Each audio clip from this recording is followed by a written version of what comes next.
Earlier, my mother sent me an article from BBC News saying how anime films are taking the world by storm, and that animation as a medium is beginning to be taken more seriously by mainstream audiences. For obvious reasons, I felt so glad about this, I thought I'd dedicate an entire video just to say that animation is unlimited, or at least it can be, in the right hands.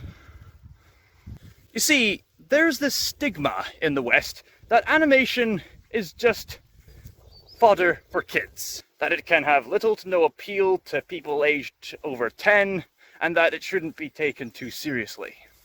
Of course, given the stigma, it does make sense in the fact that animation is often an easy way to relate to children. After all, animation often uses exaggeration and appealing visuals to catch the children's attention, and such movies also tend to be reasonably fast-paced to keep the children's attention spans up.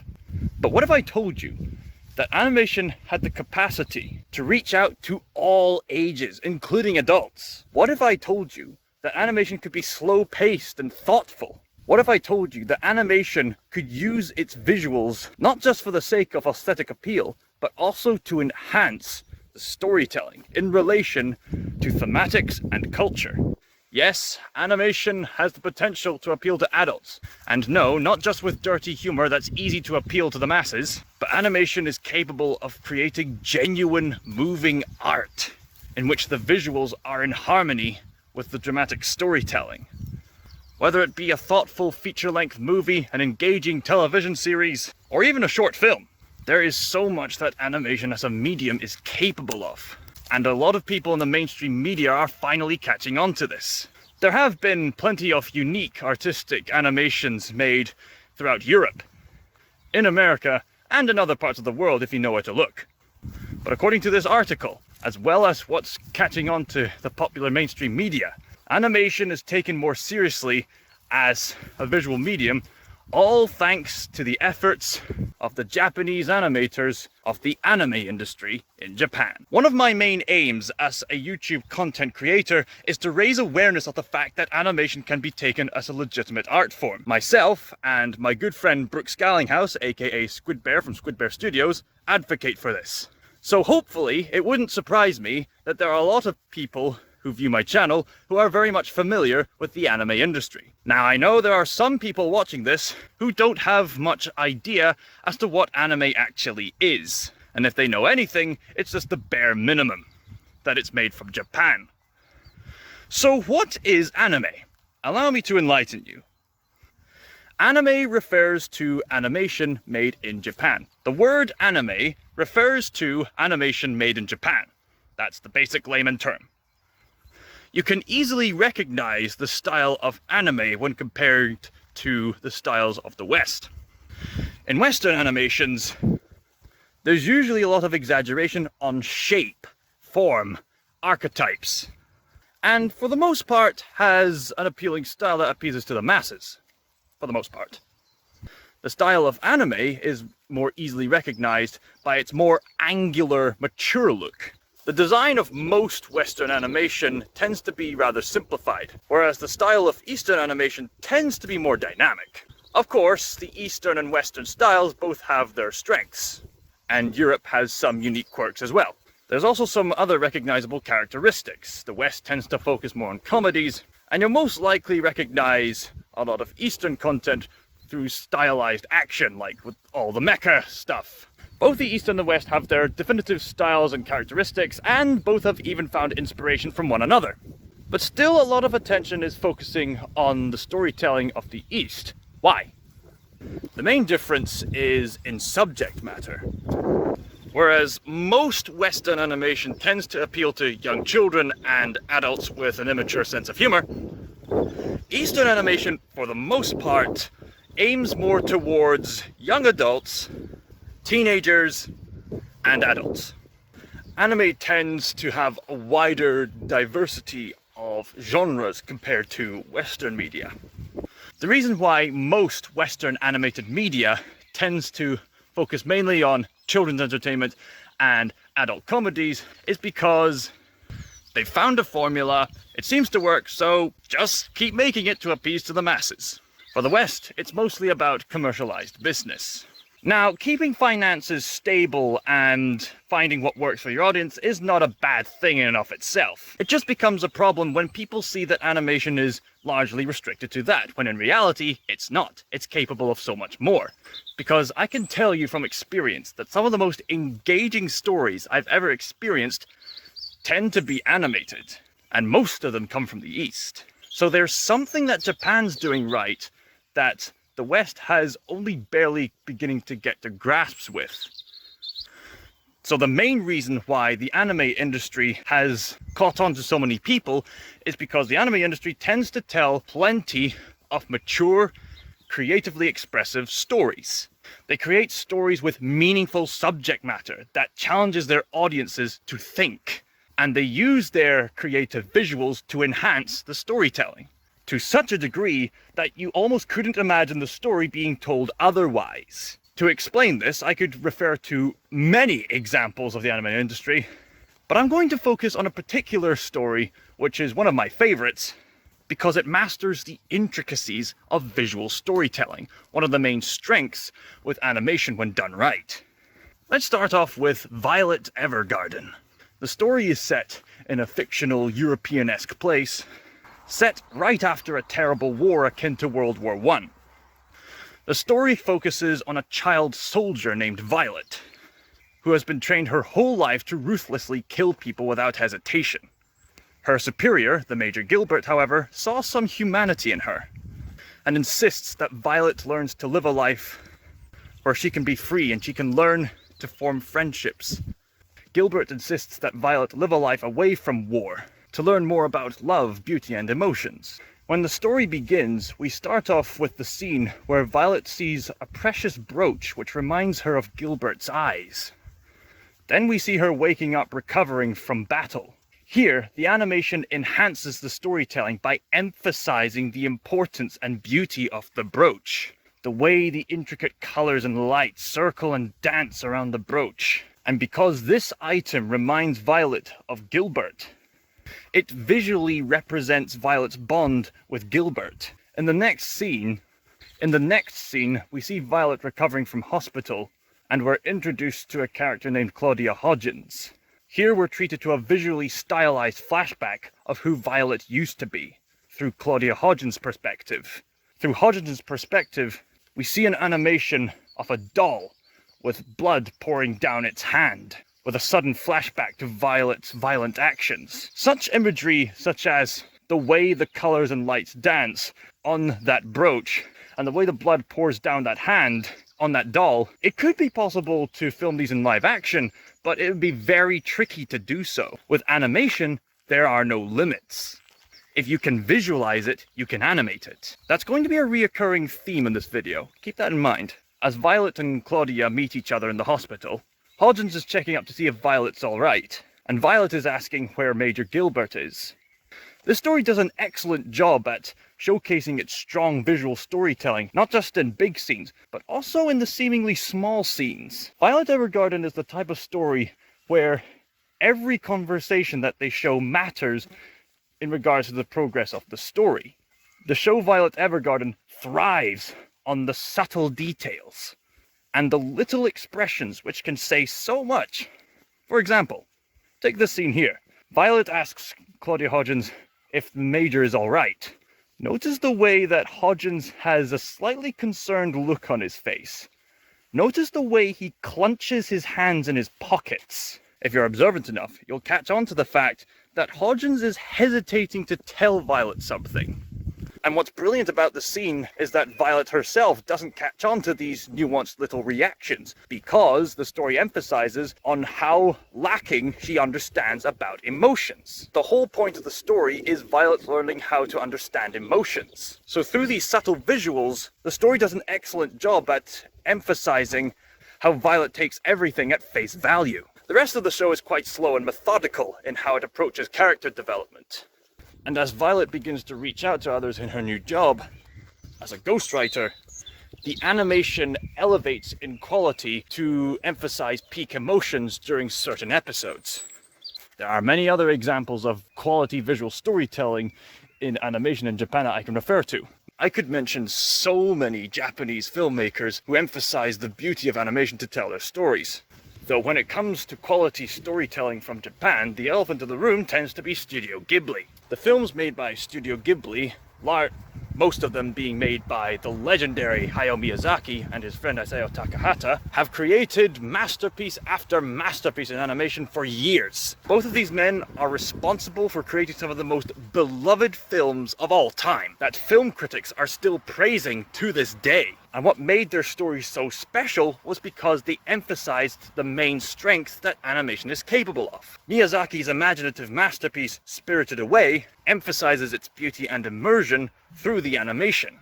This kind of story with such bizarre imaginative imagery would be very tricky to film in live action. But with animation, there are no limits. Whilst it is true that the vast majority of live-action films like Star Wars, Lord of the Rings, the Alien franchise, and the MCU can bring to life incredible imagery, combining amazing practical effects and CGI. Although, CGI and practical effects can become a main problem if they're handled terribly, to such an extent that the audience knows that what they're seeing on screen isn't real. However, if CGI and practical effects are done poorly, it can really take people out of that immersion. But with animation, there's no restrictions to visual immersion. Once the animators establish a specific style to tell their story, it can be easier to ease the audience into what kind of story you're trying to tell. Of course, there is the risk of suddenly introducing a different style right out of the blue, but thankfully that's usually quite rare in animation. There are also some things in live action that would be very tricky to get right with practical effects and CGI. Again, animation doesn't have that limit, because by its very imaginative design, it is limitless. With live action, you have to have a high budget and work really hard to get the visuals just right. Not to mention all the efforts gone into the stunts, the makeup, and the well-being of all filmmakers and actors involved. But animation doesn't have that limit. If you can imaginatively visualize it, you can draw it, or bring it to life through CGI computer animation, or create a model for stop-motion animation. Now, of course, there's a trade-off. Animation can be quite the discipline to get into, which is another reason for me to say that animation is not just mere kids' fodder. It is a legit art form by its very design, which just happened to be commercialized for kids' fodder. For the most part. Animators have to work tirelessly for constant hours, working hard to collect resources for their animation and working hard to research for their inspiration of animation, as well as working hard to get the visuals just right.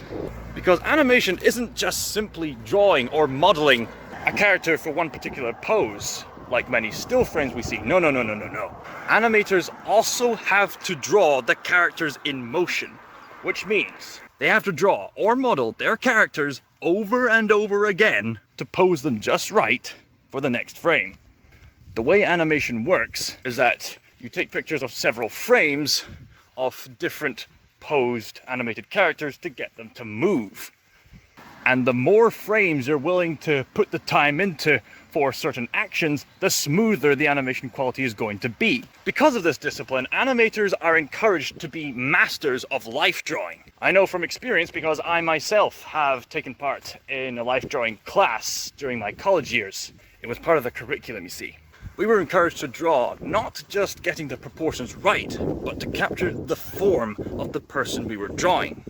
There's a reason why people say eyes are the windows to the soul. Animation often exaggerates the eyes for expression. That's one of the main strengths of animation. Expression. Another strength I mentioned earlier, visual storytelling. It's one thing to overtly tell your audience the story, but it takes further mastery and understanding to allow the audience to think for themselves and showcase your story visually using certain clues and hints. Because if you're going to have your story told to you, you might as well be reading a book. But bizarrely enough, even books emphasize an importance on show, don't tell. So if books are recommended to show, don't tell, then so should animation. But I want to bring your attention to slice of life drama films made through animation. You might look at these and go, well, why even bother animating them when you can easily film these types of films in live action? But the point I'm trying to make here is that animation has no limits. It's even capable of creating slice-of-life drama films that would usually have been filmed in live action, yet the animators have gone out of their way to make these visual presentations. Studio Ghibli and a handful of other creators have managed to make such slice-of-life drama stories.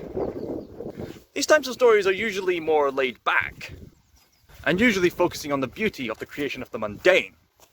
Animation is even capable of intense psychological dramas like Naoki Urasawa's Monster, an underrated thriller that focuses on the meanings of good and evil, that focuses on thematics on what it means to be good and the true atrocities of evil. A story which emphasizes subject matter on the virtues of good and the atrocities of evil. Featuring a villain that can boast being just as scary as Heath Ledger's Joker. Featuring a villain who can boast on being equally as scary as Heath Ledger's Joker. You take a look at stories like Whisper of the Heart or Only Yesterday and Naoki Urasawa's Monster, and you think to yourself, well, why even bother animating them when you could just film them in live action? I think Isao Takahata said it best in a documentation of the making of Only Yesterday. いわゆるこう実写の映像はですね、ほとんど現実と同じになっちゃってるんです今。もうあまりにも溢れてるから。その現実の映像をじゃないですか。実写の映像を見てもですね、その中で丁寧に観察なんかしてないと思うんですよ、見る人は。ところがアニメーションにするとですね、観察させられちゃう。書き起こしてるからね。その現実よりはもっとこうなんていうかな、くっきりと浮き上がるんですね。その浮かび上がるんですよ、やってることが。あ、こんなことやってたんだな、実は。ということに気がつく機会を提供することになると思うんですね、アニメーションって。Did you catch on to that? Takahata knows that people are more likely to pay attention when the visuals are animated because it makes people admire the sheer effort gone into the artistry of each imagery. And because of this innate knowledge of creation, the audience begins to get a sense of the bigger picture, which is what true art aims to achieve, and thus enhances the audience's attention. Because all of a sudden, the mundane becomes extraordinary to look at. And newfound appreciation can even spring for that sort of thing. Animation also allows for distinct visual styles, which can give your story a sense of identity. Stories like Monster could have easily have been filmed in live action, but the animation enhances the story of Monster because the visuals enable the characters to be more expressive. Therefore, in that story, whenever you feel that characters are terrified, you feel the terror with them. That's the advantage that exaggeration has. And again, the fact that everything is animated allows people to pay more attention, rather than if it was simply made in live action. Of course, there can be exceptions with fan-made films, but that's besides the point. Another strength that animation has is that it can more easily depict the surreal. Because animation is limitless, it can depict anything and everything, not just bizarre creatures, but also has the ability to enhance certain emotions that the characters are feeling. In the film Only Yesterday, the main character, who is a 27-year-old domestic working lady, in the film Only Yesterday, our main protagonist is a 27-year-old Japanese working lady who's moving temporarily to help farm these special flowers. During this brief trip, she reflects on her childhood. The film artistically depicts her childhood in a more abstract form, with the background being of this sort of opaque white aesthetic backdrop. It brings about this vague sense of dreaminess that's often associated with reflecting back to childhood memories. In direct contrast, much of the main character's adult life is depicted in vivid, beautiful detail. The emphasis of creation is more apparent, with the way that Takahata chooses to implement facial muscles. The animation captures the beauty of the adult life in being able to appreciate all the full details. The backdrops are fully detailed. And most of the characters, including the protagonist herself, have more definitive facial muscles, emphasizing the main character's innate awareness of the creation around her. Because of this choice in visualization, the scenes set with her as an adult emphasize the beauty of the mundane, whereas the scenes of her in her childhood emphasize the surrealness of emotions. For example, there is one scene in which the character in her childhood meets up with some young love crush who happens to be good at playing baseball. After they both find out that they both like cloudy days, the young protagonist runs off and is so happy with her newfound relationship with this boy that she feels like flying. Filming this in live action would be somewhat odd, but with animation, it doesn't feel so alienating. With the already established dreamy visuals, having the protagonist visually fly on the screen to emphasize her emotions is just the next logical step. Animation can also be used to emphasize the cultural significance that a story is centered around. Animations that tend to be stylized and/or abstract in their visuals tend to have this advantage, because in capturing the styles associated with their respective cultures, it harkens back to the artistry made by their respective cultures back in historical periods. The Irish animation studio Cartoon Saloon is a good example of this. Cartoon Saloon tends to emphasize flat perspectives in their visuals to harken back to medieval stained glass windows, which increases the immersion of films like The Secret of Kells. Or the story could take visual. In their film The Song of the Sea, the visuals resemble something more similar to a bedtime story you'd read to children. In one of their other films, which I actually saw in cinema in Glasgow a long time ago, called The Breadwinner, the film embraces two distinct styles.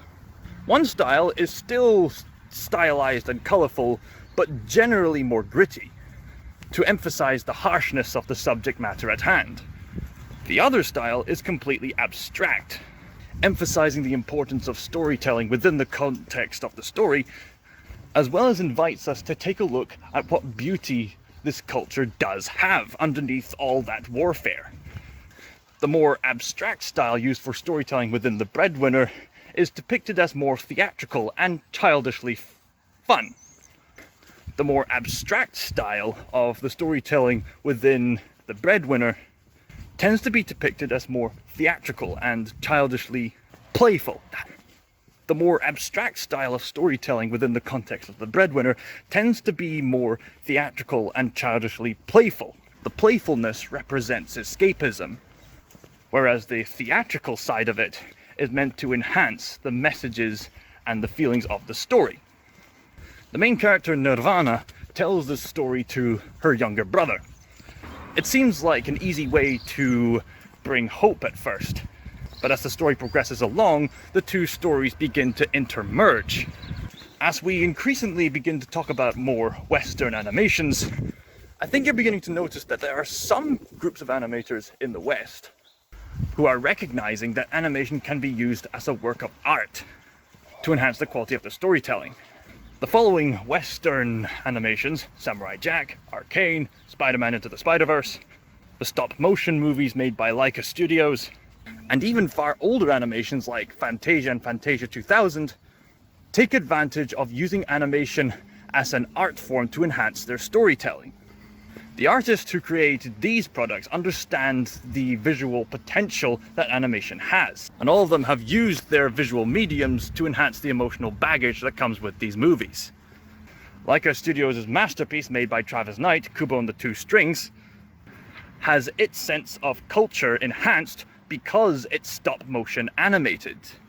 The reason why stop motion feels that much more personal within the context of Kubo and the Two Strings is because the story emphasizes origami as a constant reoccurring item throughout the film. Origami, as you know, are folded paper figures. And the story emphasizes the importance of family and storytelling and how memories live on forever, in a metaphysical sense. So having the origami be actually there in the animation enhances that sense of personalness. Stories like Into the Spider-Verse take advantage of their visuals to emphasize Miles Morales' taste in hip-hop, as well as use dramatic stylization to enhance key moments of his journey to becoming Spider-Man. Disney's Fantasia series uses various animated vignettes to combine artistry dancing along to classical music. to give us rich visual representations of these rich orchestral sounds.